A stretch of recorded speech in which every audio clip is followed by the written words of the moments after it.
Kita ketahui pandemi COVID-19 telah membuat ekonomi global mengalami tekanan. Tingkat resiko yang semakin tinggi telah membuat instrumen investasi mengalami dampak yang signifikan. Dalam kondisi seperti ini, mengoptimalkan return investasi di tengah masa pemulihan ekonomi tentu menjadi tantangan tersendiri.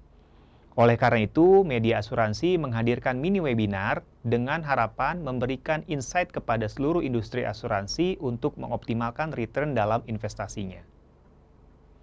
Kepada Bapak Ibu yang ingin mengajukan pertanyaan dalam mini webinar hari ini, bisa langsung mengajukan raise hand di Zoom ketika pemateri menyelesaikan presentasinya, lalu saya akan menyampaikan atau mempersilahkan untuk bertanya. Tanpa berlama-lama lagi, langsung saja kita sambut pembicara kita pada webinar siang ini, Head of Investment Research Infovesta Utama, Bapak Wawan Hendrayana. Kepada Bapak Wawan Hendrayana, kami persilakan.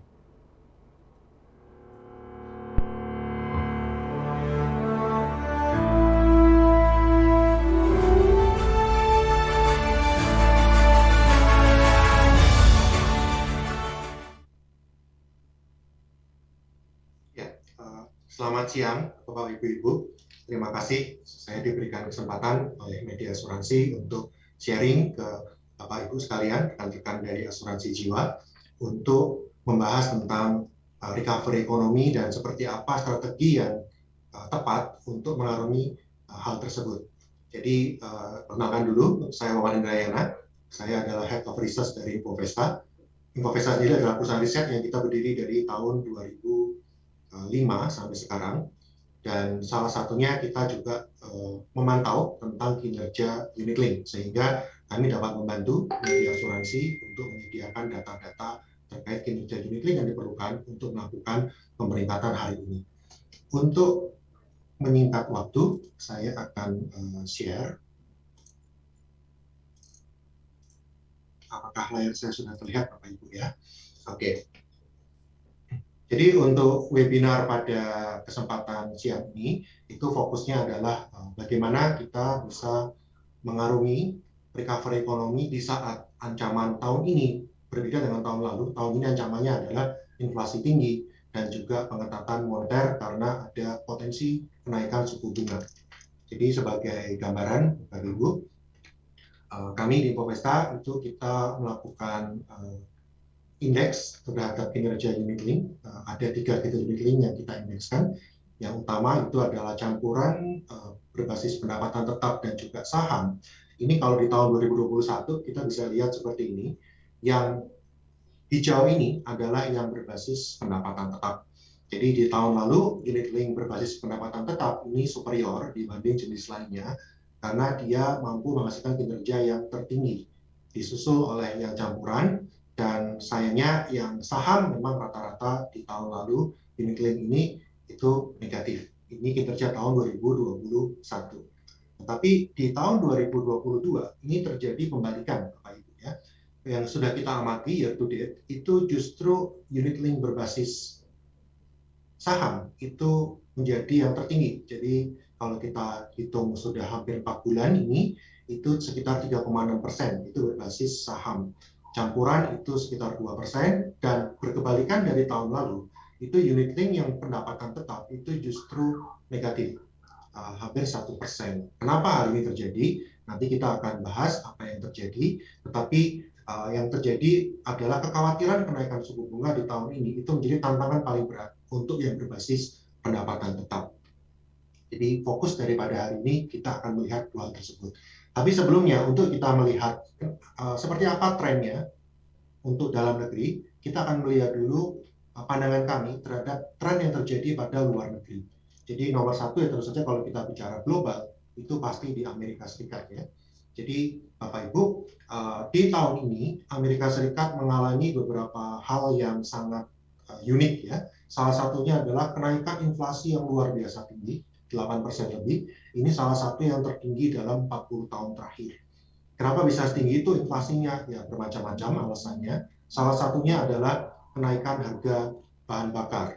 Jadi seperti gas, lalu juga minyak bumi, ini naiknya signifikan sekali, itu memicu inflasi yang cukup tinggi. Imbas daripada inflasi yang tinggi ini tentu saja adalah potensi kenaikan suku bunga. Jadi trennya saat ini kami tidak melihat bahwa harga bahan bakar energi terutama ya itu bisa turun, apalagi di saat nanti kita bahas juga itu krisis geopolitik di Rusia Ukraina itu masih berlanjut ya, itu bahkan mungkin bisa sampai ke Indonesia, nanti kita lihat. Tetapi hal tersebut itu akan membuat harga di sini energi sulit turun. Jadi inflasi Amerika saya yakin di tahun ini akan terus tinggi. Di Amerika Serikat selain harga bahan baku yang tinggi dan energi yang tinggi juga, itu adalah karena ada recovery ekonomi di sana, itu tingkat pengangguran juga terus turun. Jadi kita lihat di sini pengangguran Amerika terus turun, ekonomi di sana sedang recover. Akibatnya adalah kenaikan upah karena kenaikan tenaga kerja yang turun, kenaikan upah juga terjadi karena untuk persaingan mendapatkan tenaga kerja. Ini juga memicu inflasi. Kita bisa lihat rata-rata upah di Amerika Serikat itu sudah naik. Jadi faktor-faktor ini saya yakin akan memicu kenaikan suku bunga di Amerika Serikat lebih lanjut. Jadi hal itu yang harus kita siapkan, karena kalau dari proyeksi yang ada di Amerika Serikat itu banyak yang berpendapat bahwa suku bunga di sana itu minimal ya, itu akan mencapai 2,5 sampai 3% di tahun ini untuk mengcover inflasi tadi yang di atas 8%. Jadi ya kita harus antisipasi bahwa di Indonesia kalau Amerika Serikat suku bunga naiknya sudah di atas 1%, menurut kami di Indonesia juga kita akan ada kenaikan. Nanti berapa di Indonesia kita lihat di belakang ketika kita memproyeksi berapa suku bunga kita. Tapi ini yang terjadi di Amerika Serikat. Jadi dampak kenaikan suku bunga The Fed ini apa? Nomor satu adalah suku atau yield obligasi di Amerika Serikat itu terus naik. Jadi karena mereka terus naik, harga obligasi juga terus turun. Ini berimbas kepada Indonesia. Di kita juga harga SUN terutama itu terus mengalami penurunan dan yield SUN itu juga terus naik. Ini yang akan ditantangkan terutama untuk Anda yang mengelola unit link berbasis obligasi. Tapi apakah ini semuanya berdampak negatif kenaikan suku bunga The Fed? Tidak juga Bapak Ibu. Nanti kita tunjukkan datanya, ada beberapa sektor yang tetap akan bisa kita harapkan naik di tahun 2022. Yang terjadi di Amerika Serikat itu juga terjadi juga di belahan dunia Eropa. Apalagi Eropa ini sangat bergantung ya kepada energi dari Rusia salah satunya, dan perang di Rusia Ukraina membuat harga energi naik, gas terutama, membuat inflasi di Eropa itu juga luar biasa tinggi. Sebagai gambaran, inflasi kita sekarang itu belum nyampe 3%, masih 2, di bawah 2%. Jadi inflasi Eropa ini sudah 3 kalinya dari yang ada di Indonesia. Jadi mereka ya otomatis sudah menaikkan suku bunga juga. Ini yang terjadi. Lalu untuk fundamental luar juga yang biasanya pengaruh ke Indonesia itu adalah dari ekonomi di China. Di China ini sedang ada kejadian unik juga, yaitu ada lockdown di Shanghai ya. Itu 25 juta jiwa yang ada di situ kena lockdown. Sebenarnya kalau dilihat di China sendiri itu average per day-nya kalau sekarang tuh masih sekitar 3 ribuan. Kalau untuk level Indonesia itu sudah kecil sekali, tapi di sana karena memang memiliki zero COVID policy begitu, itu dilakukan. Nah, tapi karena adanya lockdown seperti itu, ya output daripada ekonomi di China itu diperkirakan juga akan menurun, karena Shanghai ini salah satu zona ekonomi paling besar ada di China sana. Jadi kalau China ya memang akan ada penurunan dari sisi output ekonomi, dan kita juga melihat suku bunga di China itu justru kalau di sana itu dijaga ya, diturunkan, dijaga agar pertumbuhan ekonominya masih bisa naik. Di China yang terjadi juga giro wajib minimum di China itu diturunkan. Giro wajib minimum ini adalah simpanan wajib yang harus ada di bank yang tidak boleh disangka sebagai kredit. Kalau itu diturunkan berarti imbas daripada kredit yang tersedia di pasar itu harusnya ada kenaikan. Jadi kalau di China berbeda dengan belahan dunia lain yang khawatirnya adalah pengetatan ekonomi, di sana justru sedang dilonggarkan. Nah, apa yang efeknya terhadap yang ada di global, Bapak Ibu? Kalau di Indonesia, kita justru sedang mengalami bagus-bagusnya gitu ya, dalam artian recovery. kita bisa lihat bahwa pertumbuhan ekonomi Indonesia Q4 kemarin full year, Q4-nya itu adalah 5%. Di Q1 2022 itu juga diekspektasikan kita akan tumbuh 5% lagi. Kita bisa lihat indeks manufaktur kita naik, penyaluran kredit itu juga sudah naik. Artinya ini sudah ada penyaluran kredit, bank ini sudah mulai berani untuk menyalurkan kredit kepada pelaku usaha. Ini nanti kita bisa lihat juga pada sisi pendapatan saham ini juga ada kenaikan. Lalu indeks keyakinan konsumen ini terus naik meskipun sedikit turun kemarin setelah ada kenaikan PPKM, tetapi secara overall itu konsumen kita yakin untuk bisa melakukan pembelanjaan. Mereka lebih optimis terhadap ekonomi di Indonesia di tahun 2022 dibanding tahun lalu. Inflasi juga terus naik. Inflasi sendiri kami melihatnya seharusnya kalau pertumbuhan ekonomi kita 5% dan Amerika Serikat juga mengalami kenaikan suku bunga, inflasi kita seharusnya tidak akan terus rendah 2%, Bapak Ibu ya. Mungkin inflasi kita bisa mencapai 3 bahkan mungkin 4% sesuai dengan perkembangan pertumbuhan ekonomi di Indonesia. Kita juga mengalami kenaikan pendapatan dari ekspor kita tumbuh, terutama karena harga komoditas naik, pendapatan kita juga naik. Ibu Sri Mulyani kemarin sudah cukup happy bahwa pendapatan pajak dari negara itu sudah 27% dari target, padahal masih bulan ketiga ya. Jadi sudah di atas target yang ditentukan. Jadi kalau kita lihat proyeksi pertumbuhan ekonomi kita di tahun ini itu cukup tinggi. Kita diproyeksikan itu mencapai 5%. Di tahun depan itu masih juga levelnya segitu juga, 5% 2 tahun berturut-turut, itu sesuatu yang akan sangat positif. Kita juga lebih tinggi dari negara-negara lain. Nah, kemudian kebijakan moneter kita seperti apa? Jadi kalau kami lihat itu untuk suku bunga ya, kita melihatnya sih tahun ini minimal kita akan di 4,25%. Kenapa seperti itu? Karena di Amerika Serikat sendiri itu proyeksinya suku bunganya sekitar tadi 2,5-an, itu yang paling banyak. Jadi kalau kita spread yang umum antara kita dan Amerika Serikat 1,5% biasanya sampai 2%, ya berarti kalau suku bunga mereka 2%, ya kita idealnya itu ada di 4,25 sampai 4,5%. BI sendiri kemarin masih memutuskan untuk mempertahankan selama mungkin suku bunga kita saat ini di 3,5 untuk mendukung pertumbuhan ekonomi. Tetapi saya melihat ada 2 faktor yang bisa membuat BI menaikkan. Satu tadi, kalau Amerika Serikat sudah di atas 1% suku bunganya. Lalu kedua adalah kalau inflasi dalam negeri kita sudah di atas 3%. Kita melihatnya itu mungkin akan terjadi setelah Lebaran, mungkin di bulan Juni-Juli. Jadi ya kita harus mempersiapkan akan ada kenaikan suku bunga di 2 bulan ke depan. Lalu sebetulnya apakah betul bahwa kalau kenaikan suku bunga terjadi itu kita akan tidak bisa tumbuh? Tidak juga Bapak Ibu ya. Ini data untuk kenaikan suku bunga Amerika Serikat di tahun 2016 sampai 2019. Jadi kenaikan suku bunga pernah terjadi di tahun 2016, itu berlangsung terus sampai 2019. Mereka naik sama dari 0,25 waktu itu terendahnya sampai ke 2,5%. Ini yang garis biru, itu yang terjadi. Yang menarik, di 2 tahun tersebut atau 3 tahun tersebut, apakah Indonesia terus terpuruk? Tidak juga. Yang orange ini adalah IHSG, yang biru ini adalah, yang abu-abu ini adalah indeks government bond dari Infovesta. Bapak Ibu bisa lihat, di saat kenaikan suku bunga terus naik pun, pasar saham masih terus bisa naik. Pasar obligasi juga sama, karena obligasi harus diingat mereka tetap memberikan kupon. Ini juga pasti akan memberikan pendapatan.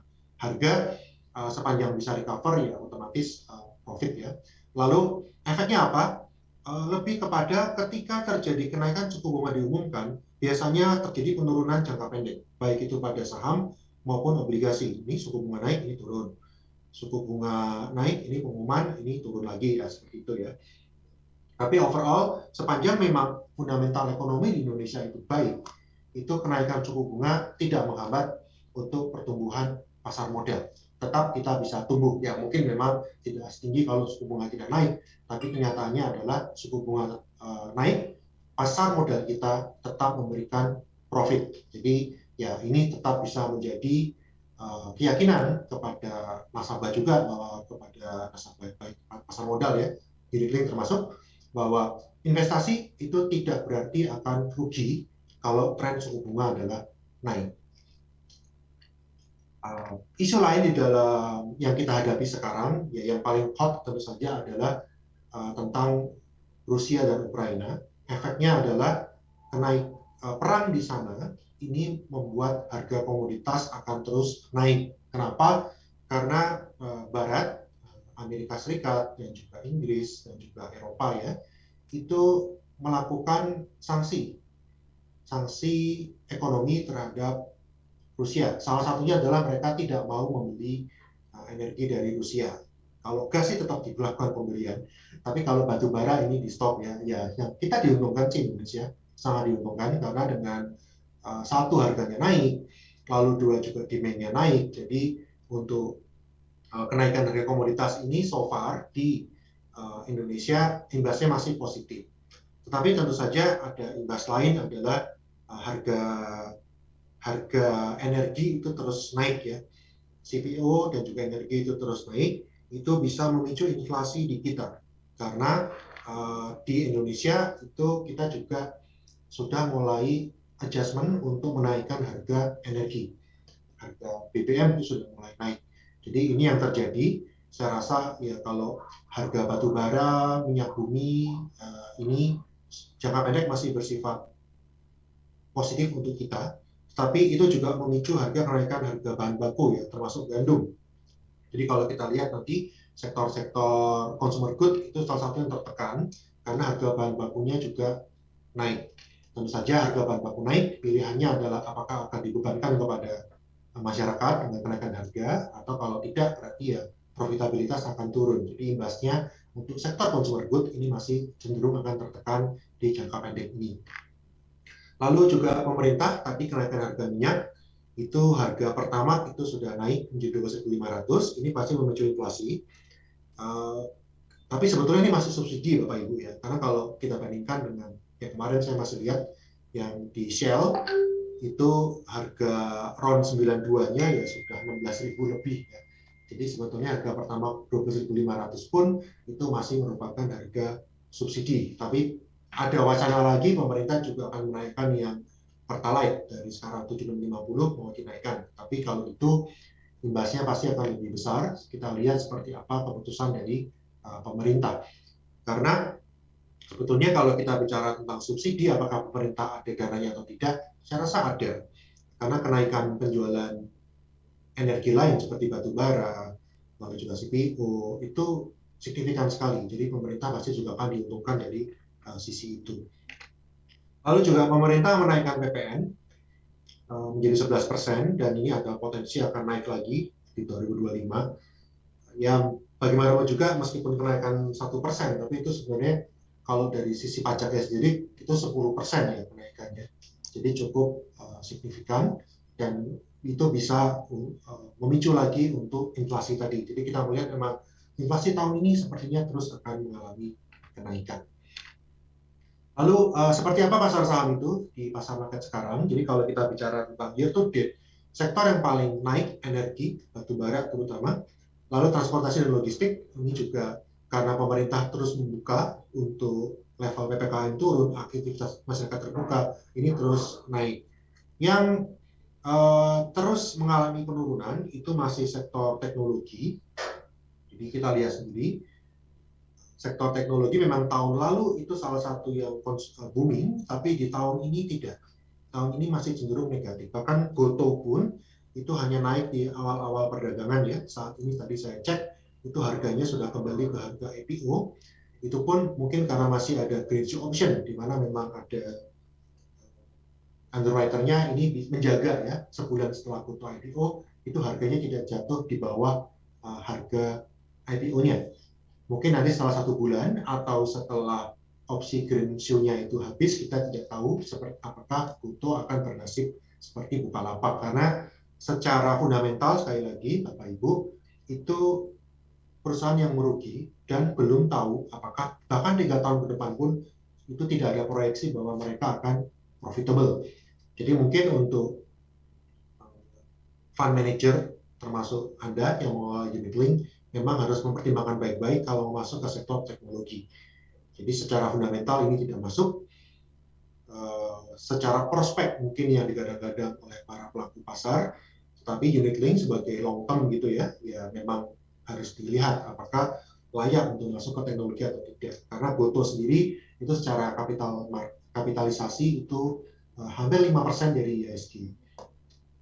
Tapi ini yang terjadi, jadi ya sekarang sektor keuangan masih menjadi salah satu yang penumpu untuk yang transaksi paling besar masih di keuangan, dan sektor-sektor energi lalu itu masih menjadi nomor satu. Konsumen tadi yang cenderung agak tertekan, terutama konsumen primer ya Bapak Ibu. Jadi untuk yang long term mungkin malah jadi menarik karena ya perang kan tidak akan seterusnya juga ya. Kita berharap sih tahun ini, tahun depan bisa mereda, seharusnya harga bahan baku stabil ya, ini bisa menjadi yang salah satu sektor yang sekarang valuasi cenderung murah. Lalu bagaimana dengan asing? Asing sangat percaya dengan Indonesia. Aliran dana asing terus masuk sampai ke April sekarang. Jadi ini yang salah satu yang membuat IHSG itu menembus rekor baru kemarin, all time high 7.300. Sekarang pun support kuat 7.200 masih terus ada. Kemarin koreksi di bawah 72, sekarang hari ini sudah naik lagi. Karena asing masih terus melakukan pembelian. Kemana? Terutama sektor keuangan. Kenapa seperti itu? Jadi kita bisa lihat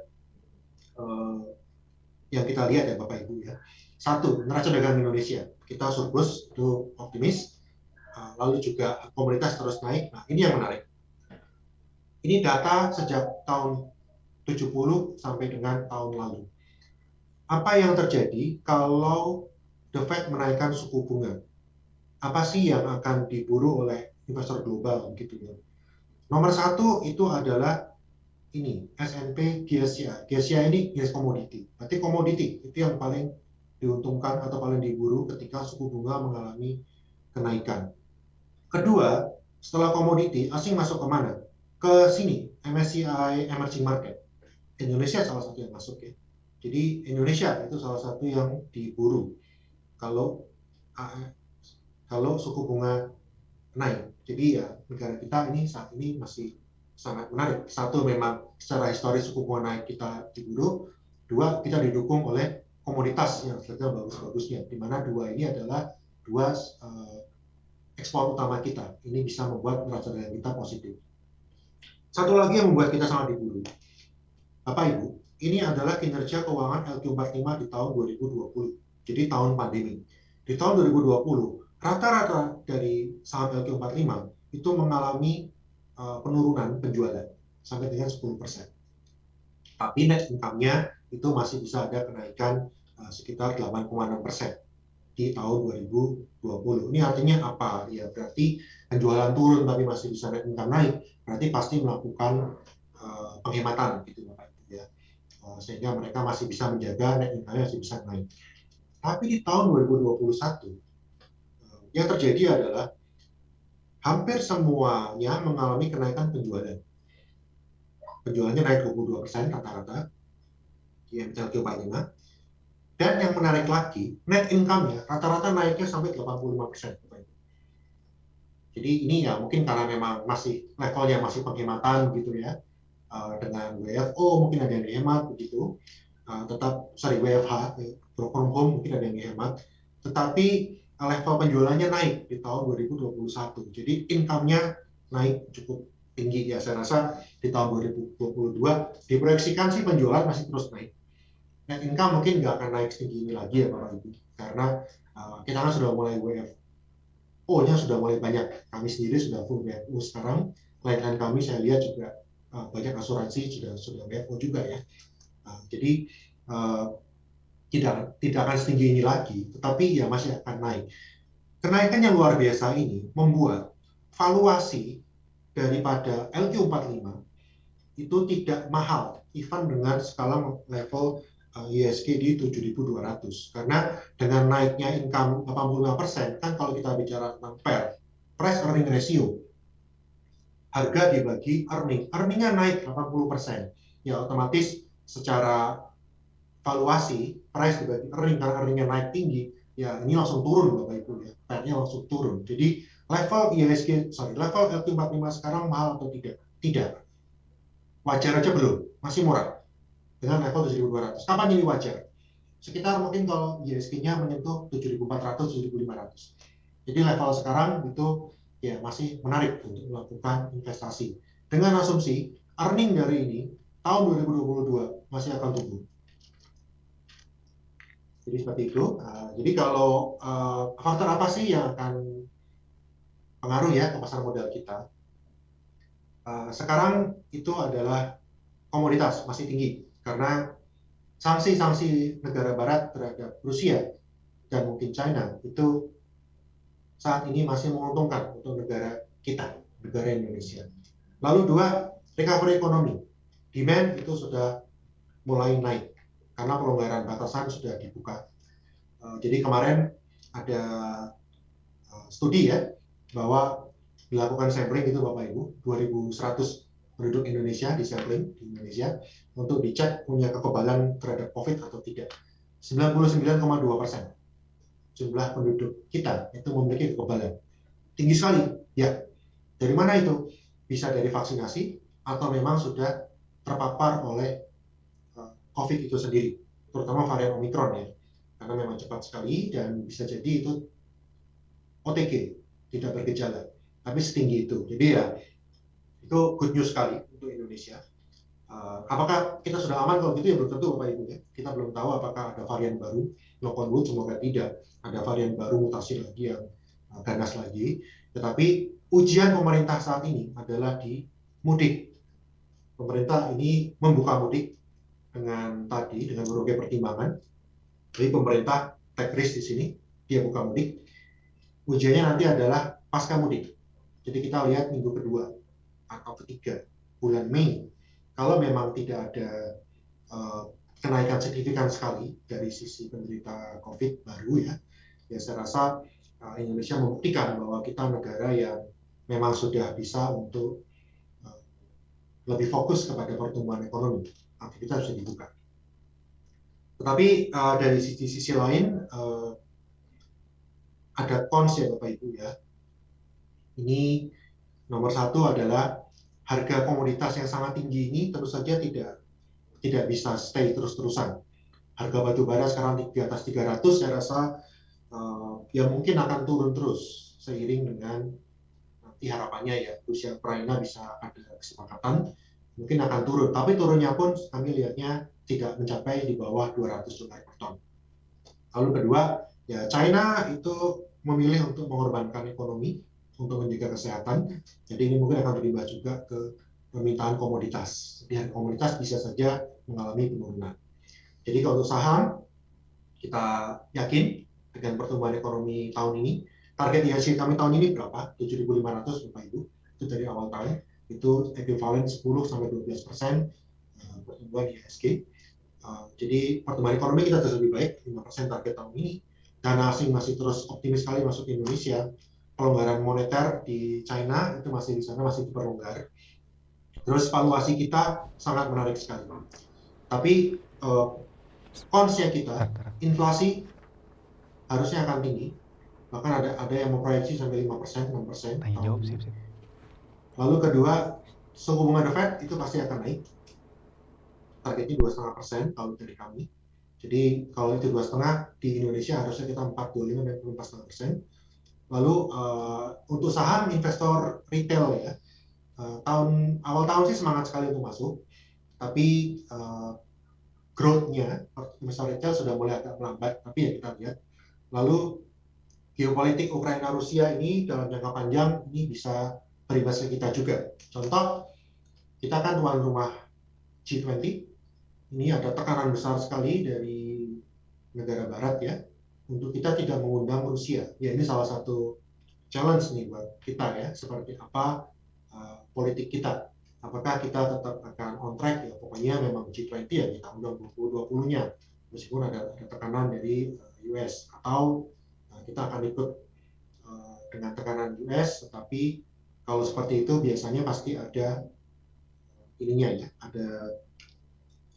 ada yang diberikan. kita dapat apa ini dengan mendukung US. Ini pilihan bagi Indonesia. Jadi kesimpulannya, meskipun masih volatil, kita masih percaya bahwa IHSG akan terus bisa naik. Lalu ini untuk saham. Untuk obligasi seperti apa? Jadi untuk obligasi, ya yield yang 10 tahun, saya rasa bisa mencapai 7% di tahun ini. Untuk yang sunnya, ya, otomatis berarti masih ada potensi penurunan harga.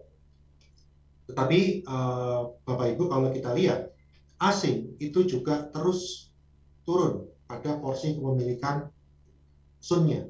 Jadi asing itu mereka melepas sun. Tapi investor lokal terus Bapak Ibu menampung. Jadi yang butuh ketika asing melepas itu ternyata penurunan harga sun kita itu tidak seagresif yang sebelum-sebelumnya. Ketika asing lepas kita sempat turun tajam, yang ini enggak. Ya turun sih, tapi cenderung landai ya. Ya kenapa? Karena investor lokalnya terus menampung, asuransi, bank, lokal reksadana gitu ya, itu porsi sunnya itu diserap oleh ini karena kebutuhan sun itu terus naik di Indonesia. Jadi untuk obligasi sendiri, meskipun ada challenge bahwa harganya akan turun, saya rasa untuk unit link yang umumnya akan averaging ya Bapak Ibu ya, untuk nasabahnya terutama. Untuk mereka belinya kan mungkin monthly gitu ya. Justru ini menarik sekali untuk mendapatkan yield yang tinggi dibanding sebelum-sebelumnya. Apalagi kalau kita bicara tentang long term. Saya selalu berpendapat bahwa unit link itu seharusnya ya besarnya di yang fixed income karena memberikan pendapatan yang pasti. Harga ya pasti bisa turun naik, tapi tidak akan se-ekstrim yang di saham ya. Tapi kalau kita bicara 5 tahun, 10 tahun, sun saja begitu, setiap tahun kuponnya 6% ya sudah dapatnya sudah 60% kalau kita bicara 10 tahun ya asumsinya di situ. Tentu saja akan ada efek dari pergerakan harga ini kalau kita bicara murni dari sisi income. Jadi saya sih menyarankan diversifikasi ya harus selalu ada nih buat nasabah untuk yang jangka panjang, terutama untuk selalu memiliki yang fixed income, tidak fokus hanya yang saham saja. Saham menarik dalam jangka panjang, tapi volatilitas akan selalu ada. Jadi kalau obligasi kita pro-nya adalah investor lokalnya masih kuat sekali, bank terutama menyerap besar sekali untuk sun. Lalu kedua, skema burden sharing ya, BI setiap pemerintah lelang, BI juga akan selalu menyerap, tahun ini masih seperti itu. Lalu spreadnya masih dibanding deposito sangat menarik sekali untuk sekarang spreadnya. Bagi yang 10 tahun 7%, berarti kan yang lebih panjang bisa lebih tinggi lagi. Terus korporasi itu semakin tinggi suku bunga ya otomatis kuponnya akan semakin tinggi. Jadi kemarin saya sudah lihat untuk yang terbit di tahun ini itu rata-rata untuk korporasi itu ratingnya single A ke atas ya, itu rata-rata 8%-an. Jadi cukup menarik. Cons-nya itu tetap harga tahun ini mungkin unit link pendapatan tetap bisa saja negatif kalau suku bunganya naiknya lebih tinggi dari ekspektasi. Tapi sekali lagi untuk yang long term pendapatan tetap negatif, kesempatan malah Bapak Ibu ya untuk masuk di harga yang lebih rendah. Jadi the Fed juga kemungkinan akan naik. Jadi itu dari saya untuk yang market update di tengah recovery ekonomi. Waktunya terbatas, mohon maaf untuk ini, tapi sekarang dibuka untuk sesi pertanyaan. Silakan Bapak Ibu. Baik, terima kasih Bapak Wawan Hendrayana atas pemaparannya. Bagi Bapak Ibu yang ingin bertanya, kami persilakan untuk raise hand.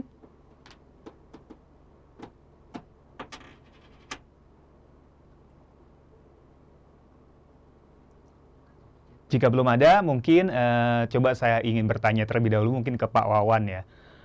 Pak Wawan, dengan kondisi yang tadi Pak Wawan paparkan dan kita mungkin situasinya sudah pemulihan ekonomi ya, seperti sekarang ini di Indonesia sendiri sudah mulai menggeliat kembali gitu. Nah, kalau menurut Pak Wawan, instrumen investasi apa yang paling menarik nih Pak untuk kedepannya Pak? Ya, untuk tahun ini saya rasa pasti saham Pak.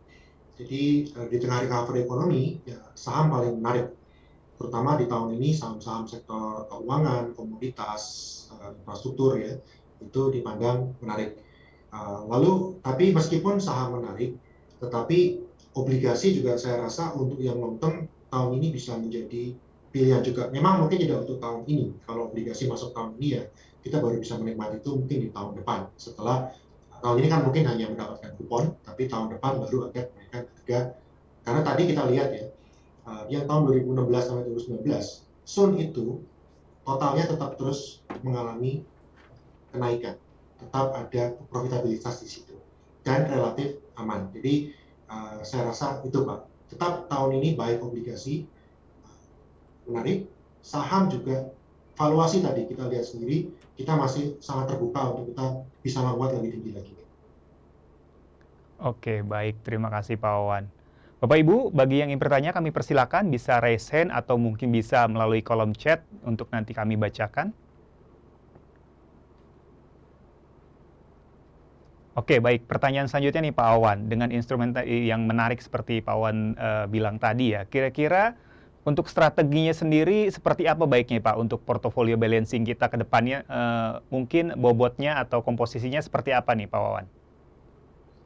Ya, karena kita di sini bicara untuk asuransi jiwa ya, tapi kan kita umumnya lihatnya akan panjang-panjang 5 tahun ke atas.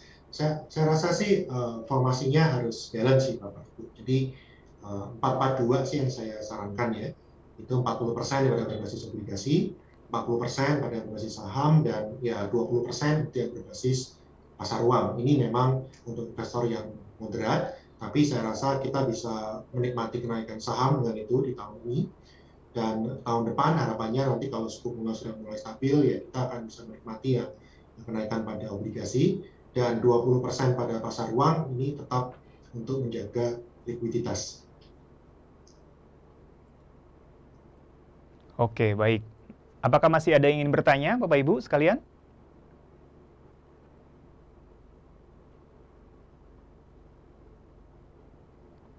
Baik, mungkin pertanyaan terakhir dari saya Pak Wawan nih, pamungkasnya ya. Kira-kira apakah saat ini merupakan timing yang tepat nih Pak untuk mulai masuk untuk investasi sendiri gitu Pak? Apakah kita harus menunggu dulu atau masuk secara bertahap atau seperti apa nih Pak?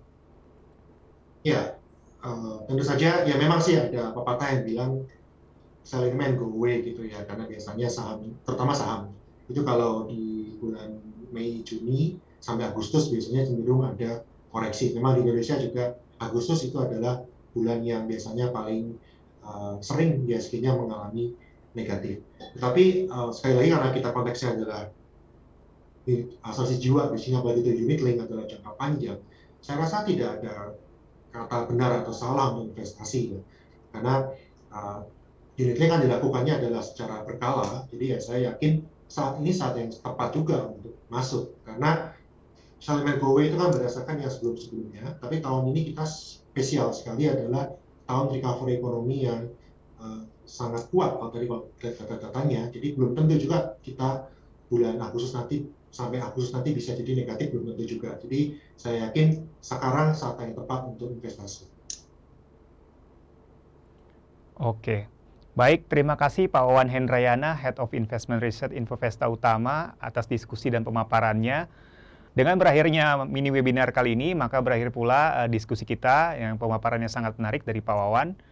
Bapak Ibu yang kami hormati, dengan demikian selesailah rangkaian acara webinar pada hari ini. Sekali lagi atas nama Media Asuransi kami ucapkan terima kasih kepada Bapak Ibu. Marilah kita tutup acara ini dengan membaca hamdalah bersama-sama. Alhamdulillahirabbil alamin. Saya Ai Ahmad Hidayah selaku MC, mohon maaf jika ada kekurangan dan kesalahan dalam memandu acara siang ini dan sore ini. Sampai jumpa kembali di acara Unilink World tahun depan. Wassalamualaikum warahmatullahi wabarakatuh.